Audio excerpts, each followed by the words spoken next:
What is up guys, welcome back to Mod Games, and once again we are back in Planet Coaster with the last and final episode of the build of Clockwork. Now I know it's been a few weeks since I last uploaded the last episode of this. It was supposed to be a 3-part build. Unfortunately I did have to move house during that build, so I've just got round to finishing pretty much the last things off with this build yesterday. So this is the last build video today, and then hopefully I can get the cinematic with the POV and all that good stuff out for you within the next week or so. But I really want to make sure I make that video good because I spent so long on this park or on this build that I want to really make sure that that final video for you guys is as good as I possibly can do at this point. So having said that, we've got a lot of stuff to get done. If you remember the last episode, there were still loads of loose ends to finish with this build. So in today's episode, we're going to get the bridge that you're seeing being built right now. We're going to finish off a load of other stuff. We're going to work on a building towards the back. And then of course we got to close this area off because this is just one ride. If this was in a real park, it would be closed off to the rest of the park because it's like some really weird scenery, really weird theming. So we got to get all of that stuff done in today's episode. What you can see me doing right now is of course this kind of like shack building in the same sort of vibe as the main station to the ride. So it's in the same colors, the same wood that we used for the station. So we're carrying that theme across to this area. This of course is the beginning of the lift hill. This is a Eurofighter Gerstlauer style coaster if you didn't know already. So this is just before you go up that vertical lift hill. So this kind of shack building, I don't really know what you want to call it, kind of like a dilapidated shed. It's kind of falling apart. Other buildings used to be here as well, but they've kind of collapsed underneath, so you can see all the structures underneath that's kind of collapsed in this kind of like valley area down there where the coaster does zoom past a little bit later on, which you will see in the POV in the next episode. But yeah, I just wanted to make sure that this had some sort of theme in towards it, because just going around this first corner, it was a little bit lackluster. So I wanted to make sure that there was something really nice to go through. And of course, we're going to get some animatronics in here as well. We're going to get some spinning stuff, some cogs and some wheels.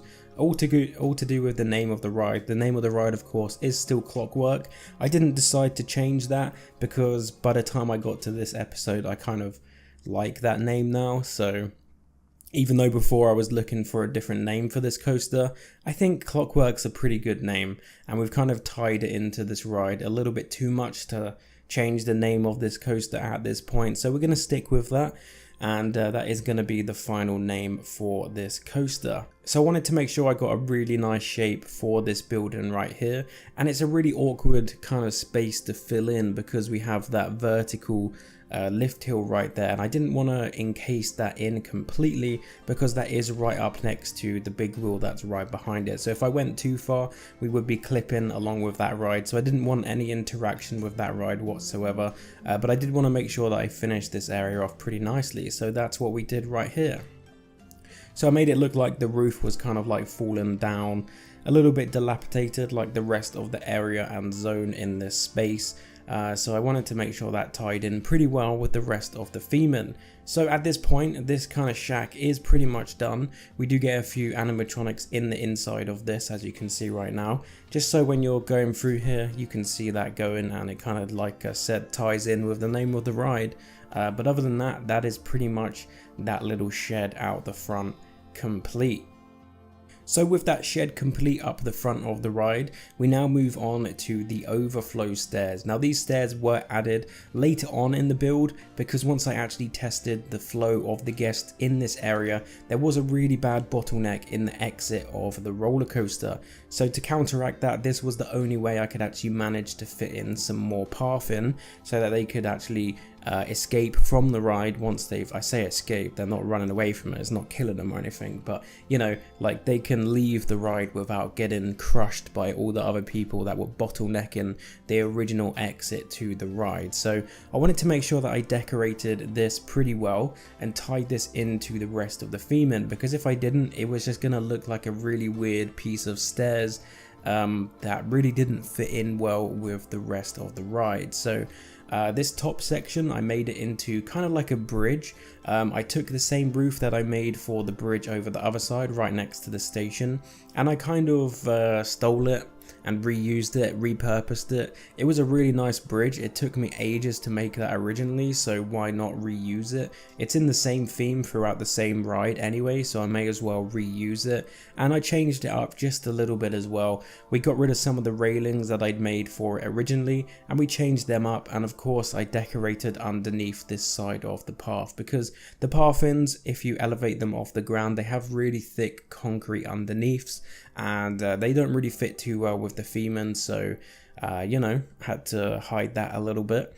But once that was done, we had to move on to the rest of this pathing, because as you can see, there's like an exit on either side of this as well. So I wanted to make a really nice wooden building in the same theme as the station, but obviously with a different color.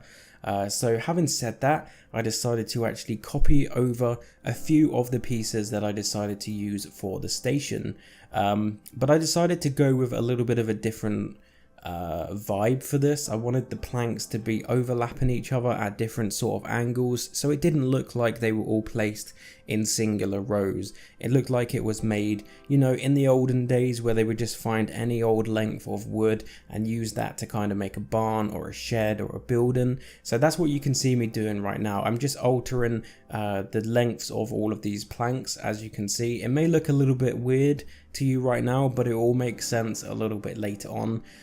So all I have to do after I've done this is copy and paste a few of these next to each other, and then I can just fill the gaps. And once that's done, it's going to look like it has loads of different length and size planks, which is really good because this saves me a lot of time doing it now than it would do if I built a perfect looking building and then I had to go in and change all of these later on, because that's what I did with the station, and that took me so much longer than just doing it this way. So this is kind of like a shortcut to that kind of look that I was going for with the station, and I'm so glad I did it this way because it probably saved me about 2 hours of messing around with moving planks and sorting out their different lengths and sizes and all that stupid stuff that I ended up doing with the station. So yeah, I'm glad I came up with this method. So as you can see, I'm just copy and pasting these across so I have enough to fill the gap or fill the space where I actually want this building to be. Now, as you can see, there is loads of gaps in between these planks, but don't worry, they will all get sorted a little bit later on. And we're going to put some doorways in there as well, so that'll, you know, you'll be able to see what I'm talking about in a few minutes once we get to that part of the build. So I'm just putting in these beams on either side of this building. These are going to kind of be like the supports that are holding the building up, so the main frame of the building. They're also really helpful for actually making sure that this building is straight, and I can actually then move the planks within the borders of these beams. So these beams are very important. As you can see now, I am just shuffling all of these planks so they line up within the inside of these main beams. And this also tidies up the building quite a bit and just makes this build process a lot quicker than the way I was previously building these styles of, I guess you'd call them barns. We don't really have buildings in the UK that are made out of wood like this.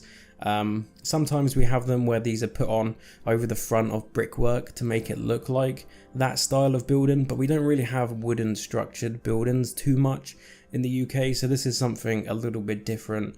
And I guess that's why I like doing these styles, because it's not something we see all that much in the UK, so it interests me and I think it looks pretty darn cool. So yeah, that front wall is now complete, and I pretty much just have to stick the roof on, put the other sides of the walls on, and just sort out all of those gaps, and the main shape of this building is pretty much complete at this point. And that literally took me probably about 20 minutes to get this whole building up and ready to start decorating. So once again, I used that trusty bridge that I'd made previously and actually used on this building already, and I just took one of the sides of that and actually used that as my roof because it has a really nice kind of shingle look, and it was already built. Why rebuild something when you already have something built? Doesn't make sense. So that's why I repurposed it once again, and it looks pretty cool.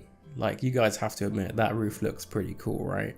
better than anything that's in the game currently that I can just use anyway. So yeah, I used that roof. It looks pretty darn cool. There's a few planks that I have to shuffle between the two so I can get rid of that distinct gap between the two layers.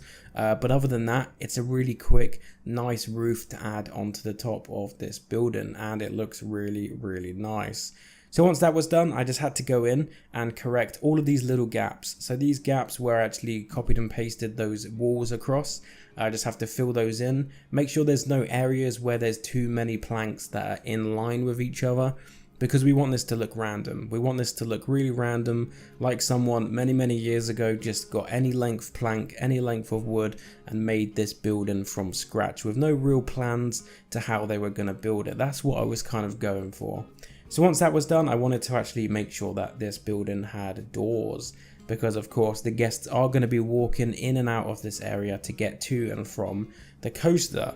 So if we don't have doors, then they're just going to be walking through wood. And I know I've said in the past that I like to put doors there and don't really care about the guests walking through them, because I think sometimes that looks better. And that's what I've done in the past. But with this one, I wanted to kind of go a different route and actually try to, you know, have actual door openings. We may actually put some doors on there that are actually open in the future, but I'm not really too sure whether I'm going to do that with this build. So as you can see, we are just opening up these little gaps here for these doors to be placed. And we had a little bit of a problem with this side because there wasn't enough room for there to be any planks on the other side of the wall. So I did have to actually go over and grab some of the smaller sized wood beams to actually put there for that doorway. But it wasn't too much of a problem, and it was a nice easy fix, and it looked really good once it was complete.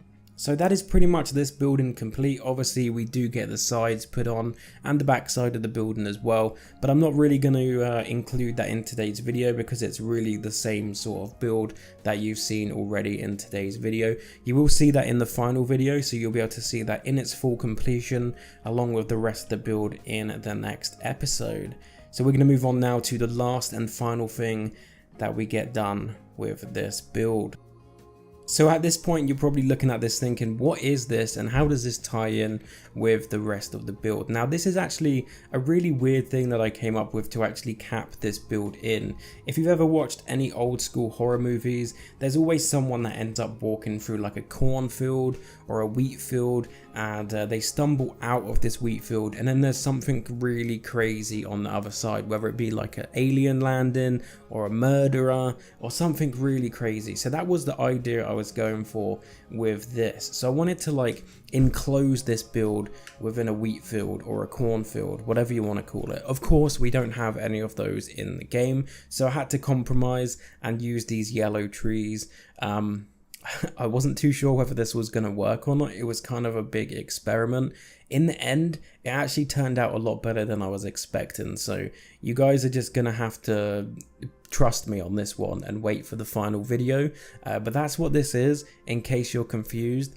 But yeah, we do cap this off pretty nicely. We get a nice shape with this, and we actually enclose this with some other trees as well. So it's not just like an endless field of wheat or corn or whatever you want to call this, because I don't know whether this is wheat or corn. They both look the same to me, but either way, it turned out really good. You guys are gonna have to trust me and wait for the final video, like I said, but I think you guys are gonna like this as well. Oh, and also we do make a scarecrow, and we put a few scarecrows in there, so they will probably feature in the video as well. But yeah, this was just a really crazy idea I came up with randomly off the top of my head to enclose this build within a wheat field or a cornfield, and yeah, that's what you're seeing right now. There's not really anything else I can say about that. That's what this is, and I like it. Hopefully you guys like it.